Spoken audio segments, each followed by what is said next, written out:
விஷ்ணு லோகத்துல நித்திய சூரிகள்னு இருப்பாங்க. விஷ்ணு போலவே எல்லாரும் சங்கு சக்கரம் எல்லாம் வச்சுட்டு இருப்பாங்க. அவங்கெல்லாம் கூடி பேசினாங்களாம்.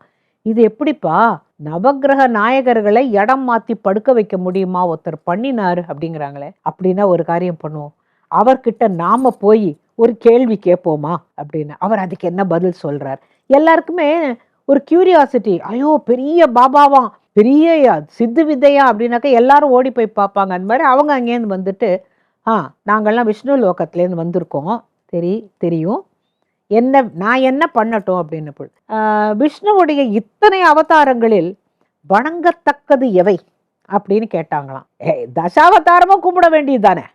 ஆனா இவர் என்ன சொன்னாராம், ஐயா ஏழை இடையன் இளிச்ச வாயன் அப்படின்னாராம். அவங்க எல்லாரும் ஐயோ எவ்வளவு அடக்கம் பாரு, தன்னை ஏழைன்னு சொல்லிக்கிறாரு, இடையன்னு சொல்லிக்கிறாரு, இளிச்சவாயன்னு சொல்லிக்கிறாரு அப்படின்னுட்டு அவங்கெல்லாம் பாவம், அவருக்கு நமக்கு பதில் சொல்ல தெரியல, அதனால அவர் அப்படி உளறிட்டார் போல இருக்கு.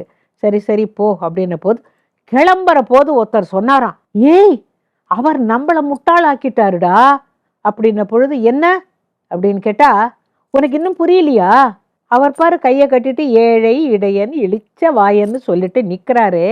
ஏழைங்கிறது யாரு? தசரத சக்கரவர்த்திக்கு மகனாக பிறந்து ஏழையாக காட்டுக்கு தனியா நடக்கலையா, சீதையோடையும் லட்சுமணரோடையும் காட்டுக்கு போகலையா? ஏழைனா ராமன்டா. கரெக்ட். அடுத்தது இடையன் யாரு? மாடு மேய்க்கும் கண்ணே நீ, அவன்தான் கிருஷ்ணன். கிருஷ்ணாவதாரத்தை கும்பிடுங்கடா, ராமாவதாரத்தை கும்பிடுங்கடா. கடைசியில சொன்னது என்ன தெரியுமா? இளிச்ச வாயன் யாரு? நரசிங்கம்.